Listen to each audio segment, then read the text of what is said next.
Penguin Random House Audio presents The Lost Story, a novel by Meg Shaffer. Read for you by Jorjeana Marie. Note to listeners, this program includes a bonus PDF which includes a map and recipes from the book. To my sister, and to everyone still searching for their Shenandoah. Someday, you will be old enough to start reading fairy tales again. C.S. Lewis. Prologue. 15 years before our story begins.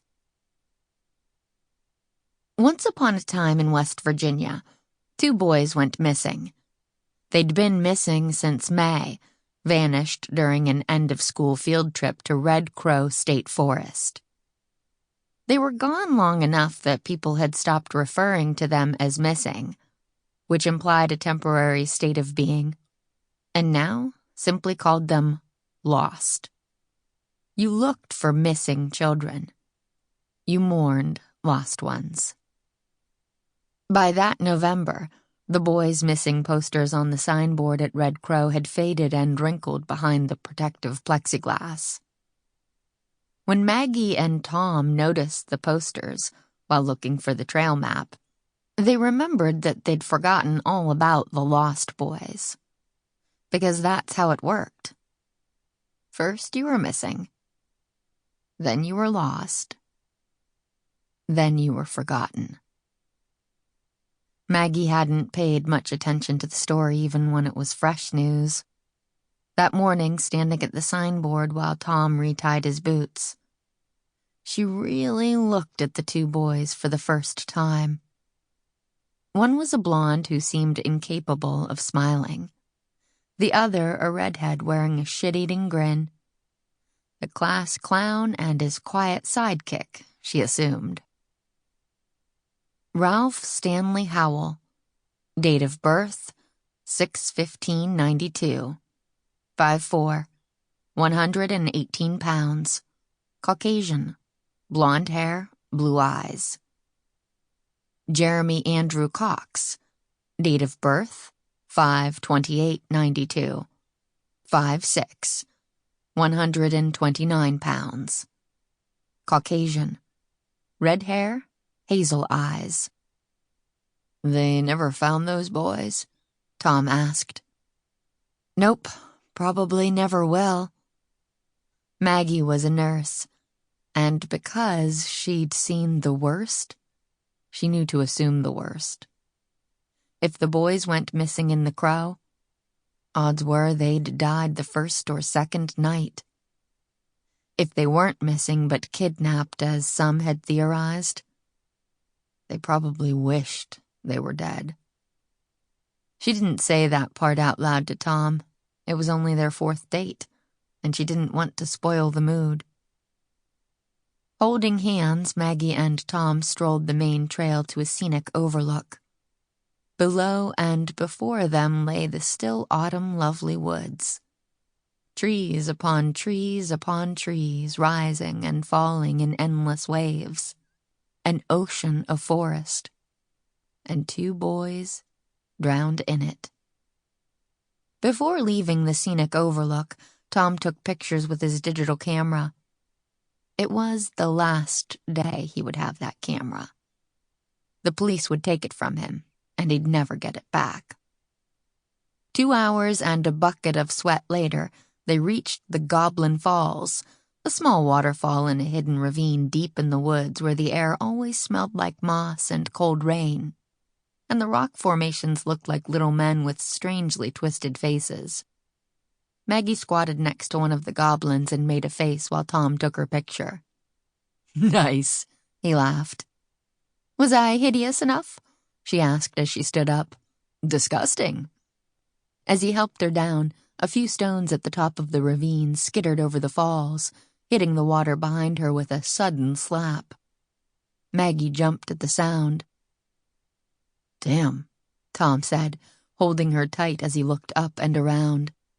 You all right? Yeah. Fine. Can I see the pictures?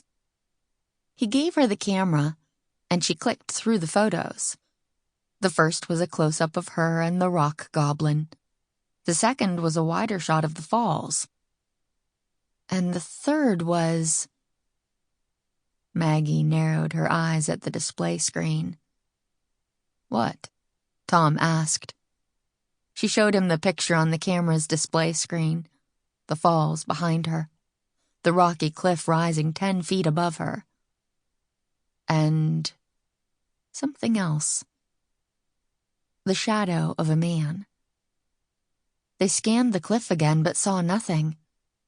The Goblin Falls were off-trail, but people knew about them and hiked to them all the time. Just another hiker, that was all. Still, when Tom said they should head back, Maggie said she was ready. She put her jacket back on, then her backpack. She bent to pick up her water bottle. And that's when she saw them coming down the hill. She stood up at once and froze in place, hand up to warn Tom not to speak or move. "What's wrong?" he whispered. She pointed. Under her breath, Maggie said, "It's them." And it was them, the lost boys. One boy stood upright, mostly. The other boy was slung over his shoulders in a fireman's carry. They were shirtless, wearing pants 6 inches too short, but no socks or shoes. Bare feet in the forest in November? The standing boy struggled under the weight of the other boy. Sweat-damp red hair hung across his face. The boy on his shoulders had blonde hair that hung loose and long. Tom started forward, but Maggie grabbed his arm to stop him. Why, she didn't know. Instinct? Fear? The uncanny feeling that they'd crossed the border into a story they didn't belong in? The one with the red hair met her eyes. Serious eyes. Older than his years eyes. Carefully he made his way down the narrow game trail, then walked right past them as if they weren't there, carrying the other boy to the bank of the falls. He went down on one knee and gently eased the other boy onto the soft earth in the lone patch of sunlight. When Tom opened his mouth, Maggie shook her head. The boy with red hair had an animal's quiet readiness about him. One wrong word, and he might bolt like a deer, take flight like an eagle, vanish like a ghost. The eyes of the other boy were open, but he was clearly confused, dazed. Head injury? They stood a few feet away from the boys, watching them warily. "Can you get a signal on your cell?" she whispered. He opened his flip phone, then shook his head no. The blonde one on the ground let out a groan.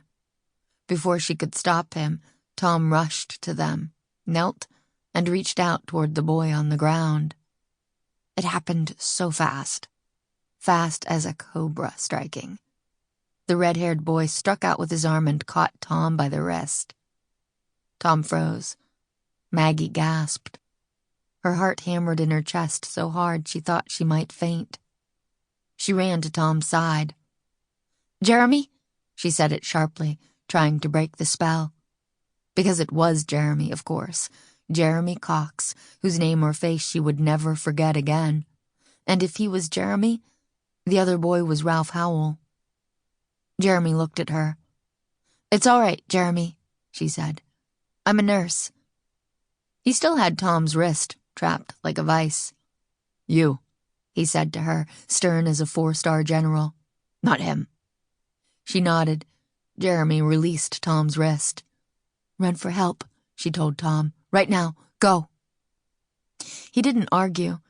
He seemed relieved to get away from this moment that asked more of him than he had to give. In her backpack, Maggie kept a small first aid kit, a flashlight, and her stethoscope. She checked Ralph's pupils, breathing, heart rate, and temperature. All good. All strong. "Help me roll him," she said. Sample complete. Ready to continue?